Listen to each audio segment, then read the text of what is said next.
SVR academy ఎగ్జామ్లో negative marks ఉన్నప్పుడు ఒక 8-fold పాత్ని మనం ఫాలో అయితే ఆ నెగిటివ్ మార్క్స్ని ఓవర్కమ్ చేసి మనం వచ్చిన ఇన్పుట్ని సరైన అవుట్పుట్గా మార్చుకునే పద్ధతిని ఈ అష్టాంగ మార్గం ద్వారా నేను తెలియజేస్తాను. అంటే 8-fold పాత్ లాగా మీరు దీన్ని చూడాల్సిన అవసరం ఉంది. ఈ వీడియో యొక్క సారాంశం ఏంటంటే, ఈ 8 ఫార్ములాస్ని యూస్ చేసుకొని మీరు ఎగ్జామ్ రాసేటప్పుడు ఈ 8 ఫార్ములాస్ని కనుక కరెక్ట్గా ఇంప్లిమెంట్ చేయగలిగితే నెగిటివ్ మార్క్స్ని తగ్గించుకొని మీకు వచ్చిన ఇన్పుట్ని అవుట్పుట్గా మార్చుకునే అవకాశం ఎక్కువగా ఉంటుంది. అయితే ఈ 8 ఫార్ములాస్ ఏంటో ఒకసారి చూద్దాం నెగిటివ్ మార్క్స్ని తగ్గించుకోవడానికి. ఒకటి, ఎలాంటి కన్ఫ్యూజన్ మీ దగ్గర ఉన్నా ష్యూర్గా మీకు ఈ ఆన్సర్ తెలియదు, దాన్ని వదిలేసేయండి. ఫస్ట్ పాయింట్, అది ఫస్ట్ ఫార్ములా.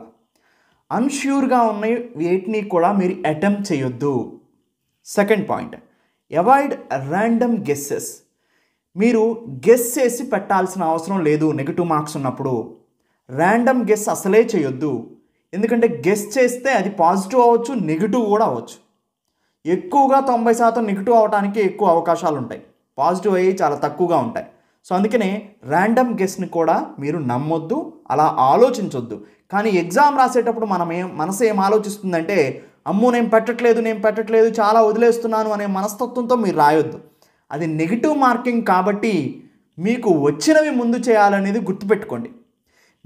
నేను ఎక్కువ క్వశ్చన్స్ చేయట్లేదు, త్వరగా పెట్టాలి అనే ఆలోచనతో కనుక మీరు క్వశ్చన్ని ఆన్సర్ చేస్తే అది ర్యాండమ్ గెస్ అవుతుంది. అది మీరు కంప్లీట్గా అవాయిడ్ చేయాలి. తర్వాత క్వశ్చన్స్ని పర్ఫెక్ట్గా చదవాలి. నాకు పూర్తిగా ఈ కాన్సెప్ట్ తెలుసు, అయినా కానీ నేను క్వశ్చన్ని పర్ఫెక్ట్గా చదవకపోతే ఆ కాన్సెప్ట్ నేను రాంగ్ చేసే అవకాశం ఉంటుంది. ఎందుకంటే ఓన్లీ అని ఉంటుంది, కరెక్ట్ అని ఇస్తారు, కొన్నిసార్లు నాట్ కరెక్ట్ అని ఇస్తారు. ఆ క్వశ్చన్ మొత్తం మీకు తెలుసు, కింద స్టేట్మెంట్స్లో నాట్ కరెక్ట్ ఏంటని అడుగుతారు, కానీ మీరు కరెక్ట్ అనే అనుకొని కరెక్ట్ని పెట్టేస్తారు. అందుకని క్వశ్చన్ని కేర్ఫుల్గా చదవండి.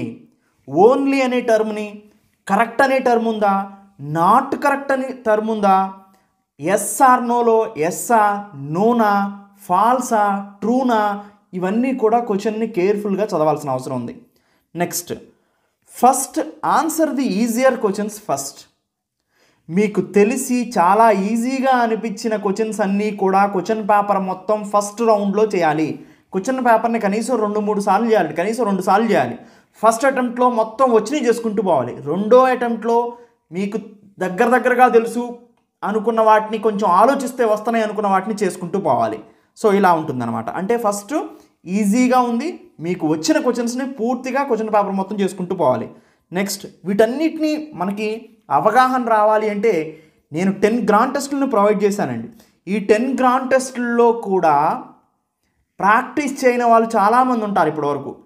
వాటిని ఓన్లీ పీడిఎఫ్లు తీసుకొని టిక్ చేసుకుంటూ చదువుకుంటూ పోయే వాళ్ళు ఉంటారు. అట్లీస్ట్ అలా చేసిన వాళ్ళు ఎవరైతే ఉన్నారో కనీసం ఆన్లైన్లోకి వెళ్ళి ఒక్క గ్రాండ్ టెస్ట్ అయినా రాయండి, లేదా మీ పీడిఎఫ్ని దగ్గర పెట్టుకొని ఒక్క గ్రాండ్ టెస్ట్ అయినా టైం పెట్టుకొని రాయండి. అప్పుడు మీరు ఏం మిస్టేక్స్ చేస్తున్నారనేది పూర్తిగా తెలుస్తుంది. కొంతమంది బట్టే విధానంలోనే అసలు టెస్టులు ఏమీ రాయకోకుండానే వెళ్ళిపోతూ ఉంటారు ఎగ్జామ్కి. అక్కడ రియల్ ప్రాబ్లమ్స్ని మీరు ఫేస్ చేస్తారు.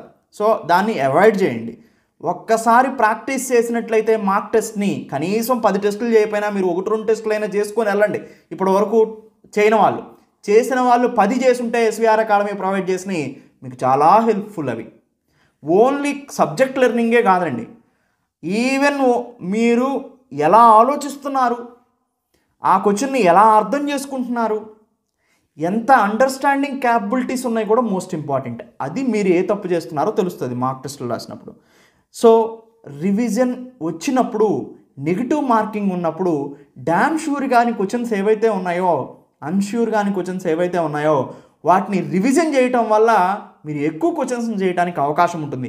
మీకు చదివిందే చదివారు, కొత్తగా చదవద్దు. ఇప్పుడు ఆ చదివిన దాన్నే రివిజన్ చేసుకోండి. తర్వాత క్యాలిక్యులేటెడ్ రిస్క్స్ని మీరు తీసుకోవచ్చండి, కానీ అన్కాలిక్యులేటెడ్ రిస్క్ని తీసుకోవద్దు. అంటే ఏంటి అని ఒకసారి దీన్ని గమనించినట్లయితే, సపోజ్ మీకు 50% మీరు క్వశ్చన్ పేపర్ని అటెంప్ట్ చేశారు, అప్పుడు రిస్క్ తీసుకోవద్దు తెలియని వాటిని చేసి. లాస్ట్ మినిట్లో హరీబరీగా చేసుకుంటూ పోయి నేను ఎక్కువ పెట్టలేదు అనే ఉద్దేశంతో టిక్ చేసుకుంటూ వస్తాం అనమాట ఓఎంఆర్ షీట్ని. ఇది అవాయిడ్ చేయండి. లాస్ట్ మినిట్ రష్ని అవాయిడ్ చేయండి. సో ఆన్సర్స్ అనేది లాస్ట్ మినిట్ చేయటం చాలా తప్పు. తర్వాత ఓఎంఆర్ కరెక్ట్ మీరు దిద్దేటప్పుడు మీకు వచ్చిన ఆన్సర్ ఉంది, అక్కడ ఆన్సర్ పెట్టుకుంటూ పోతారు కొంతమందికి వచ్చిన పేపర్ మీద, ఉపయోగం లేదు. మీకు వచ్చింది అంటే డ్యామ్ షూర్ అది పర్ఫెక్ట్ కరెక్ట్ పెట్టేసేయండి ఆన్సర్ అంతే. ఓకేనండి. లాస్ట్ మినిట్లో మీరు ఆన్సర్స్ పెడదామంటే పేపర్ గుంజేసుకుంటారు, అయిపోతుంది. ఓకేనండి. సో ఈ 8 ఫోల్డ్ పాత్ని కంటిన్యూగా ఫాలో అవ్వండి. ఈ 8 ఫోల్డ్ పాత్ని మార్క్ టెస్ట్ మీద మీరు ప్రయత్నించి చూడండి. ఇప్పటికిప్పుడు మీరు ఒక మార్క్ టెస్ట్ తీసుకొని 8 ఫోల్డ్ పాత్ని ప్రయత్నించి చూడండి. అప్పుడు మీరు ఏవైతే తప్పులు చేస్తున్నారో పూర్తిగా తెలుస్తాయి. ఆటోమేటిక్గా మీరు సేఫ్ జోన్లో ఉండడానికి అవకాశం ఉంటుంది. బాగా ప్రిపేర్ అయిన వాళ్ళు దీన్ని మంచిగా ఫాలో అవ్వాలండి. అప్పుడు మాత్రమే మీరు సక్సెస్ అవ్వగలుగుతారు. Thank you. Have a nice day.